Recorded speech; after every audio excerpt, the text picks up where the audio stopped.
If we look back over the last 80, 90 years, the party in control of the White House has lost ground in all but a couple midterm elections. What makes you think Republicans will defy history this year? Well, listen, I think we have a phenomenal chance of defying history, and it's been only 4 times in 150 years the incumbent party has been able to hold on to the midterms. And it's going to happen this time because it comes down to candidate quality. And if you look here, even here in Colorado, Gabe Evans has just been an absolute superstar in the House, and he's going against the guy who's an extremist and a radical, and a guy who thinks that cows should be should have the same rights as human beings. And so it comes down to candidate quality. It comes down to resources, which if you look at even that race, he's outraising his opponent, Meatless Manny. And number 3, we have the best showman that's ever existed in politics, and Donald J. Trump. And we're doing things that have never been done before, like the GOP convention in Dallas, Texas, September 9th and 10th, which, by the way, for the first time ever, people, members of the public can go get tickets at gopconvention.com. And then we're going to go barnstorm the country, and we're going to go to these districts that are toss-ups and where people need an extra boost. And we're going to do what we do best. We're going to turn our voters out and make sure we deliver so we could protect the common sense and reasonableness across this country. President Trump will come here to Colorado? I don't know if he's going to come here to Colorado, but we're going to go across the country to campaign in districts where people need it. Well, as you well know, President Trump is not very popular. He's very unpopular here in Colorado. So in addition to history, Republicans are going to need to, at least in this state, overcome President Trump's job approval ratings, which are in the 30s right now, 39 maybe on the high end. So he's underwater on immigration, Iran, the economy, inflation. Why would voters stick with Republicans given that? Because they still believe that the American dream exists. And if they want a future, if they want America as we know it, we have to continue to support the president and his policies. And what we have to do as a better job, and we're just going to start with that midterm convention, is the messaging. What do we offer? Like, what's the contrast between the two parties moving forward? Is it reasonableness and common sense versus crazy and communism? Because that's what the other side's offering. And we have to make that pitch that, yes, the president, listen, Washington elitists have sold out the American public and the American worker for 5 decades. They sold them down the river.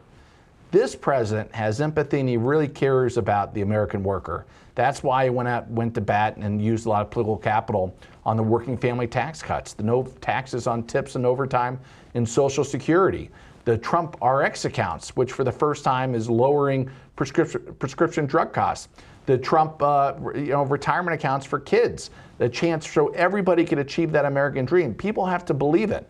We could show them that path. Where the other side, 57% of the Democrats right now have a positive opinion of socialism. Havana, Caracas, Moscow is not the way I want to live in the future. And these guys want to fundamentally change our country. We want to continue to make things better, but we need more time. So you talk about that's the message that you want to get across. But most polls show cost of living is the biggest issue. And yet, 70 days out from the midterm, the president launches a trade war with Canada, or worsens it. That could drive up prices. Meanwhile, he's said he's going to import 660 million pounds of ground beef tariff-free, which ranchers, including the Colorado Cattlemen's Association, roundly oppose. And they tend to vote conservative, too, including in Gabe Evans' district. That is one of the districts where we have a ton of farming and ranching. So how do actions like that help Republicans in November? Think about Meatless Manny, Gabe's opponent, and the fact that he wants to give cows the same rights as humans. Think about how preposterous that is, and him wanting to send them all to a sanctuary. Ranchers can't like that because they're going to be out of business. What this president is doing every single day is he's putting America first. He's trying to make sure that we have an equal seat at the table. He wants fair trade deals. He doesn't want Canada to run over us over and over again like they have been for decades. We've allowed it. The American politicians have allowed outside groups, outside countries to take advantage of our generosity. He wants the American worker to be able to be protected. That's why he's going to bat for us. That's why he's doing these trade deals. And listen, he's already brought in $19 trillion of foreign investment. And you're not going to see that every day, but over time, over the next 10 years, from a long-term perspective, we're a winner. And yes, I talk to the president all the time. He has empathy for everybody in affordability and gas prices, and he's trying desperately to get it under control. We're also dealing with the fact that Joe Biden left us with the worst economy in decades. And inflation was at 9%. Gas prices were over $5 during his administration. The president's doing a good job, and he's going to bat for the American worker. He needs more time. And listen, the crisis in Iran doesn't help. The president hates war. That's why he already went and had 8 different peace deals. We don't always know what the president knows from a national security perspective, but I have full faith and confidence in the president and his team to keep America safe, which is the president's #1 job. So the Republican nominee for governor in Colorado is Victor Marx. You've heard of him? Yes. He's a confessed killer who says he does exorcisms over the phone. Does the RNC support him? Listen, I'm here to support Gabe Evans, and I'm here to support a bunch of other congressional candidates. And listen, our nominees, we support across the board. Once you win a nomination, the race is basically over. And if you're part of our ticket, you're going to support. What the question you should be asking is, are we spending any money on him? And I was going to ask that. Will you support him financially or in other ways here? Listen, we want all of our nominees to win. I always say, listen, you got to look at what I have as a job as chairman. I have one goal and one goal only. That's protect the majorities in the House and the Senate. And we've worked well by going out and recruiting the right candidates. We've raised the resources we need. We have the most cash on hand in the history of the party, where the DNC has -2 million. We're sitting on 130 million cash on hand. We have the president. We're going to go barnstorm the country. So we have the resources. We're going to go help our congressional candidates and our U.S. Senate candidates wherever we can, wherever we think they have a chance. They have to help themselves. They have to put themselves in a position to win. And I always say, go to the Cook Political Report. That's a nonpartisan website. You can see all the races and where they land and whether or not they're competitive or not. And just based on looking at that, you can see probably where we're going to be spending our resources. So not on Victor Marx. You will not be spending money on Victor Marx. My focus is on protecting the majority in the House and the Senate. So that's where I'm going to spend my money. You are spending on some gubernatorial races. My focus is on making sure that we win the House and the Senate. And we're going to win, by the way. Bet on us. I'll tell you, political operatives on both sides of the aisle have said that Marx and Trump are going to drag down Republican candidates like Gabe Evans. How do you think that Marx and Trump help Republicans in this state? I think the fact that once people realize that the president's going to bat for the average American worker, I think it makes a difference. I don't necessarily believe in the polls. This is a turnout race. And I think Gabe Evans stands on his own as a candidate. I think he's widely successful in Congress. I think he's widely successful as a candidate. And I think when people look at the choice they have between somebody like Gabe Evans, who's going to bat for him every day, versus Meatless Manny, who ultimately will make your life more expensive. I mean, let's not forget about the fact about giving illegals health care benefits and having the state go in crisis as a result of that. People reject extremism. And this is Manny's all about extremism. Gabe Evans is a normal, reasonable, common sense fighter that will go to bat for Coloradoans every single day. Can you lose CD8 and still keep control of the House? Well, the best way to look at it is if you go back to the Cook Political Report, there's 19 toss-up races in the country. Right. They right now say we have 211 of the 217 that we need. We need 7 seats, basically, to keep the majority. We will be fighting hard to make sure we win 7 of those 19 toss-ups. So I want to be here. The speaker wouldn't have been here last week. You're going to have lots of visitors. There's going to be lots of resources spent. We need this seat. We have full faith and confidence not only in our candidate, Gabe Evans, but we have confidence that people are going to reject the extremism of his opponent, Meatless Manning. You had mentioned the Cook Political Report, Sabato's crystal ball. They both moved Colorado congressional districts 3 and 5 from solid Republican to likely Republican. National Democrats, I mean, they say this. I don't think this is possible this election, but who knows? They think they can flip every single Republican congressional seat this midterm.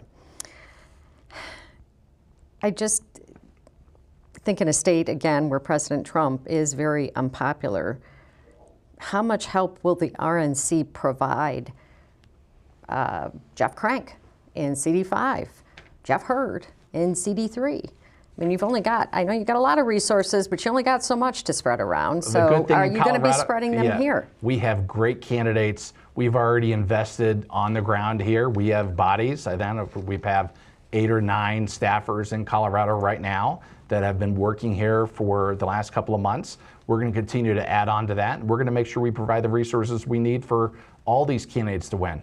We think that at the end of the day, I think we'll be 4 out of 4 here in Colorado. We're very optimistic about our candidates here and the candidates they're running against, because like I said, at the end of the day, people want common sense, not crazy. So this midterm convention, I don't think we've ever had one before, no, right? This is the first time in history, ever. Yeah. So I haven't seen a lot of the details. Maybe you could share a little bit about who the speakers are going to be, what the program's going to look like. Well, stay tuned. I tell everybody, go to GOPconvention.com, because all these details are going to be listed. My guess is the next couple of days. I think we're doing our first interview on it today. But I will tell you, of course, we have, it's going to be, we're going to talk a lot about the American dream and the contrast that you're going to see in the different candidates and the different parties and what they offer. And everything goes back to exactly what you see in this race here. Crazy versus common sense. What do you want? Do you believe in the American dream? Do you believe you could still achieve it? We want to give people hope. We want to give people a path. And that's what we offer the voters and the people of this country. Why are you doing the convention, though? What is the goal of the convention? Is it Republicans aren't excited enough? You're not going to get the MAGA Republicans maybe to vote because the president's not on the ticket? Or is it we just need to put a different message out there to refocus things? And when we started this conversation, we talked about how tough it is to defy history. And so if you want to change things, you can't always do the way it's always been done. And so we're going to go be a little bit different this cycle. We're going to do things like the midterm convention. We're going to bring the messaging right to the people. And I think that we have a compelling case to make. Once people hear it, once people, you know, if they stop listening to all the mainstream media and all the doom and gloom and all the misery, listen, misery and demise is an option. We can do better as a country.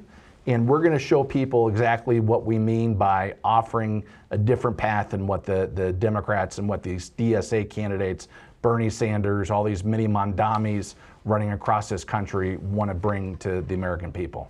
And how they fundamentally want to change the way you live. Look at that, the Meatless Manny guy wanting to take these cows and ship them off. All these ranchers, wrong district to run if you want to put cows on the sanctuary. He did change his position on that. You know, because listen, it's convenient to change positions when you're running for office. Are you worried at all that this could backfire since the president's approval ratings are very low right now? Absolutely not. But it goes back to the fact that Gabe Evans has a history of serving the people, and I think that people will trust the job that he's been doing, and I think he'll do a great job. Continue to do a great job. He's not going. He said he's going to be.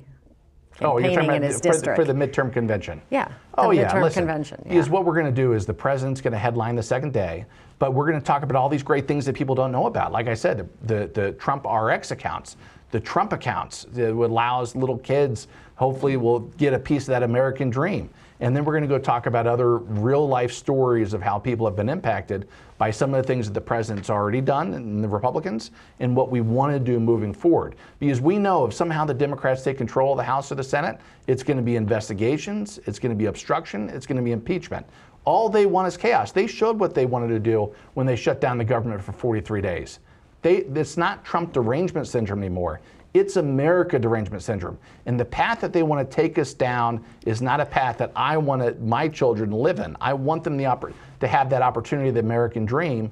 And the DSA and the Democrats, they don't want that. They want this extreme liberal ideology. And they want things like they want to take away the 4th of July. Some of their candidates have said that. One of their candidates was talking about taking away Thanksgiving. Yeah, think of how crazy that is. These candidates are nuts. At the end of the day, that's why I always say it's common sense versus crazy.